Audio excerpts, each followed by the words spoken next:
Hello, I'm IBX Toycat, and I've had a ton of requests to cover the daylight sensor in Minecraft for Xbox and Minecraft for PlayStation. So today, that's exactly what I'm going to be doing. I'm going to be fulfilling all those requests in my amazing tutorial world, and there's my amazing tutorial house. So with that said, let's get right into the basics of the daylight sensor, because we'll be covering basics, we'll be covering a little bit more technical information, and we'll give you some really basic example builds so you can kind of get the idea of why it needs to be in the game. So the basic idea for the daylight sensor is it's kind of like a solar panel in real life, if you will. While it's daytime and there's a sun out, it can receive power and it outputs a redstone signal. While it's nighttime, of course, there's no sun, so it won't put out anything. It's the equivalent of just having nothing here and all of this being turned off. So that's the daylight sensor in a nutshell. It's a little bit more complex than that, but for now, you just need to know that it's basically a way to have time-activated events because, if you want something to only be turned on during the day, you could have something at the end of this redstone signal, for example. If you wanted something to only be turned on at night, you can make it go through an inverter, so it goes through like this, and that means only at night time will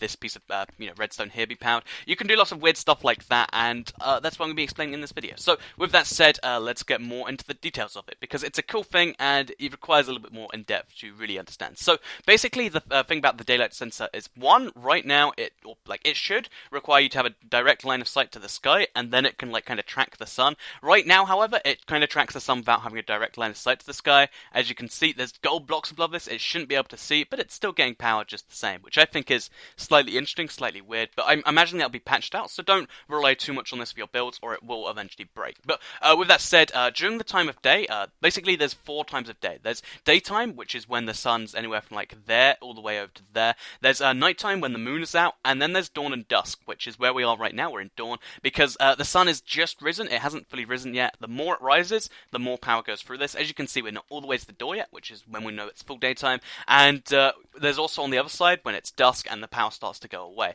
If you want something to happen during these specific times, you need to place the the redstone a specific distance away from the daylight sensor. So for instance, right now, if you wanted to only have our door only to open as it turns full daytime when everything should have burnt already, we'll turn on the daylight cycle for a bit.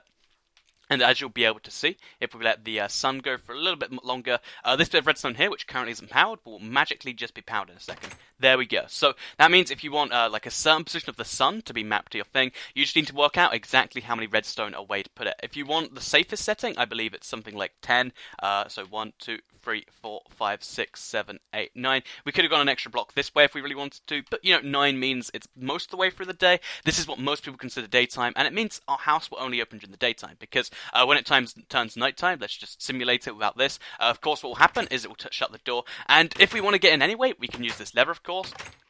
But for now, it means the door will open automatically during the daytime, which is a really cool thing to have in a house. Instead of having to lock yourself in, lock yourself out, you can do it that way. So how else can we use this? How can we use it so that we can light up our stuff at night, for instance? To actually light up your stuff at night, so to have a signal at night, you do need to use an inverter, like I mentioned earlier. An inverter is a really simple thing. You just need to have a block and then have a redstone torch on the side of that block. So now, as you can see, while there's no signal running through here, actually what happens is all of this gets powered. So this example we're using here is we want lights in our house to turn on at nighttime. So during the daytime, as you can see, we've got this big thing in the sky, and then at nighttime we want these lights. So the house will always be lit up, and we don't have to use torches. So basically what you want to do is you want to have this inverter thing right here, and then have a daylight sensor hooked up to it. Because now what it actually means is during the day, it outputs a signal, which means all of this turns off. And during the night, it outputs no signal, meaning all of this turns on. As I'll show you with an example here. As you can see, they turn on at night, and they turn off during the day. It's a really cool way so that, no matter what you do in your house, you can either have the glass ceiling, or you can have the redstone lamps. It's a really cool way to light up your stuff, and, combined with the door system, you could have this turn on naturally, or you could have that turn off at nighttime. You can do some really cool stuff with the daylight sensor that kind of just mitigates a lot of the, kind of hard work in the game. And that's kind of fun. Instead of having to have an iron door that you have to lock yourself in and out of all the time, you can just have an automatic iron door hooked up to a daylight sensor. Instead of having to turn on your lights at night as you enter your house, you can have them turn on as soon as it gets anywhere near dark. Because, for instance, if we made this as far away as possible from here, so let's say this daylight sensor was all the way over here.